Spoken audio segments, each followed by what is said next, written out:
Okay, we're back. Newcastle United kick off the season against Southampton on Saturday. This video is a little preview to this whole season. It's a few things that I really want to happen this season for Newcastle United. Let's get into it. The first thing I want to see this season from Newcastle is a good start to the season, because it's really, really, really important that we get off to a good start. Now, we play one of the promoted teams at home on the opening day, so you'd like to think that that would be a home win to kick off the season. Something that we did last season, which doesn't necessarily mean what follows is going to be amazing, but you know, if we get off to a win, it's going to set us up well, followed by a trip to Bournemouth. Then we play Forest now in the Cup. That was the Cup draw. Away again, another away Cup draw, which is frustrating.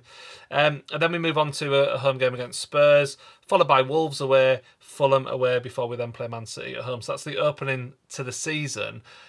I think there's a lot of points for us to win there. And I think that if we want to lay a marker down for what we want to achieve this season, we need to get off to a good start and win a lot of those games and collect a really good haul of points from those opening few matches. Plus, we need to get through the Carabao Cup into the next round. That's really important too. And I'll come on to that a little bit later in the video. Second thing I want to see a right winger and a centre-back signed, because it's been the story of the summer where we've all been expecting us to sign a right winger. It looks like we're going to start the season with probably Jacob Murphy as our right winger. Nothing against Jacob Murphy, but it's not what we expected. Miggy looks like he's staying as well. His deal to America has fallen through. And so that's thrown possibly a bit of a spanner in the works. But if we can sign a right winger by the end of the transfer window, I'll feel a lot happier, and hopefully a centre-back as well to reinforce that area of the squad, which I think they're the two main areas that we really need to strengthen. Okay, number 3, talking about the squad, we need to make sure we have far fewer injuries than we did last season. Now, obviously, last season we played a lot of matches. We had the Champions League. We had the 2 games a week thing going on. That, along with the fact that our squad depth wasn't what it needed to be at that point, really hamstrung us for the rest of the season once we got into like November, December. And we had a really poor run for like 2 or 3 months, really. And we still finished 7th and finished the season quite strongly last season, even with the injuries we had earlier in that season. So the signs are that we can do good things here, and hopefully with fewer injuries and obviously fewer fixtures, which is really important, we can get more points and have a good run in the league and obviously finish higher up in the table. It's really, really important that we do that. We were the team with the most players out last season in terms of days lost with the players and the injuries we had. It was significant, and you can't look at last season and not accept that that was a factor in that. With that in mind, the sort of fourth thing that I really want to see happen is a run in both cups. And I kind of mentioned we play Forest in the Carabao Cup. That's what the draw is going to be. So in the second round, we've got to get through that, because we need to, in my opinion, have a good cup run in both cups. We got to the quarterfinals of both cups last season. It would be very arrogant of me to stand here and say demand we win a cup. I don't think that's possible to demand that, is what I mean. I'm not saying we can't win a cup. I think we could if things fall our way and we get the rub of the green and all that kind of stuff. But I just want to see us do well in the cups again. I wanted to see us get past the quarterfinals in at least one of the cups. That would be an amazing achievement. If we can get to a final, fantastic. And then, you know, at that point, you're then looking at trying to break a record that stood for a long time. So we'll see what happens with that. But I think 2 good cup runs should be on the cards for us this season. We should absolutely have the ability and the capacity to do that. We just have to put our mind to it and hopefully play some strong teams in those competitions, because obviously we don't have European football. So that is the bonus of not having European football, is you can focus on the Carabao Cup and the FA Cup. Okay, number 5, kind of like one of the biggest things I want to see this season is I want to see us finish higher than we did last season. We finished 7th last season. We know the reasons why. We didn't have a bad season overall, considering the injuries and the playing the Champions League and the effect that had on the squad, a key part of the season. What I want to see now is us just finish higher than 6th and qualify for Europe next season. That's got to be the aim. Initially, before the summer, I was really of the opinion that next season, this season starting, we have to finish in the qualifying position for the Champions League. I don't feel like that now. I've sort of reflected over the summer about that, and I think if that happens, amazing.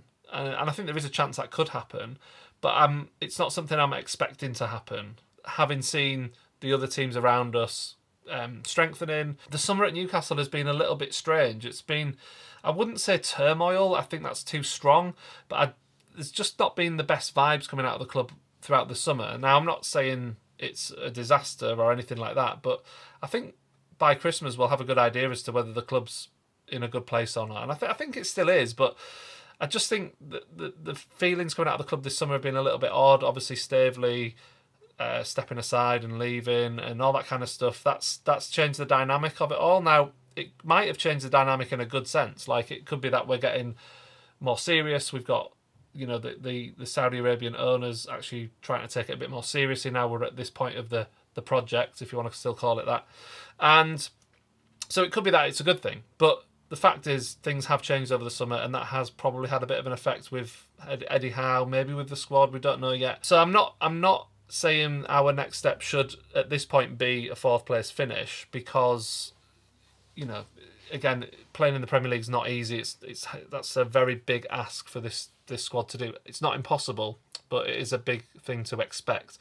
I think if we can finish in the top 6 and get European football, I'll be more than happy with that. I think a Europa League qualification place would be absolutely amazing. And another thing I'd like to see, it kind of links to the last point, so it's our away form has to improve. Last season, we lost 11 matches away from home out of 18. That's just not good enough. We still managed to finish 7th even with that poor away form, because our home form was so good. But I think this season we need to keep the good home form but also improve our away form. And that's kind of where, if we do that, that's where we can gain places in the league, and we can kind of finish, you know, maybe 5th or 6th or something like that, based on just having a bit of a better away form. The other thing we did was we conceded far too many goals away from home last season. We conceded 38 goals away from home last season. That was more than we conceded the season before in its entirety, because we had a really good defence the season before. So we've got to get back to that kind of improving the away form, improving the defensive record. If we do both of those things, which again, if we keep the personnel fit, we're set up for a good season in that respect. And kind of like the last point I really want to make is I want to see some big seasons from big players. So I'm looking at Bruno, I'm looking at Joelinton, I'm looking at Isak, I'm looking at Gordon, and I'm looking at Tonali when he comes back. I think those players are key to us. They have to take a grip and step up and perform in the big moments. And we know they all can, but it's got to be a consistent thing. It's got to be consistent across the season, that those players are the ones stepping up, running games, taking charge of it. I'm really, really excited to see Tonali, see what he can do, because I feel like obviously we were kind of robbed a bit last season, but I'm hoping that the silver lining of that ban that he had is that he's adapted to England. He knows the language. He's been training with the squad for a whole year. He's had a big lead in now. Now it's time for him to pay back that faith that the club and the fans have shown in him. And I think he will. I'm really excited to see what Tonali does. I think he's going to be a bit of a breakout player this season in the Premier League. And that's exciting. But it's got to be consistent. He's got to chip in with the goals. He's got to chip in with the assists and the defensive work and all that other stuff, along with those other big players like Gordon and Isak and Bruno and all those players that are our star players, really. They're the ones that need to pull the rest of the team through. When you consider that Trippier's going to be much less of a significant figure this season, his assists have to be replaced by other players in that squad, and I think you're looking at those key players to provide that. Obviously, we've got Livramento, we've got Hall. They're probably going to be our starting fullbacks, which is very exciting. But it would be unfair, I think, to expect Livramento in particular to replace all of Trippier's assists, because he's got a different style. He's an amazing player, but it's a different thing we're asking for him. So those other players have to be the ones that step up. I think they can. And like I said, if they do that, if all those players do that and we can improve our away record, there's a lot of ifs here, but if it all comes together, it does lead to the end result being probably quite a positive season for Newcastle. So I'm really excited about it. Can't wait to get to St James's Park on Saturday to kick off the season against Southampton, and feeling pretty good for a home win on the opening day of the season. But as you know, with football, especially at the start of a season, form and stuff can be a bit weird as you settle back into the season. So we'll see. We'll take what we get, but hopefully it's a win as we start the season. Let me know what you think in the comments below. Do you think we'll beat Southampton? And what are your hopes and predictions for the season as well? Let me know in the comments below, and I'll be back with another video really soon.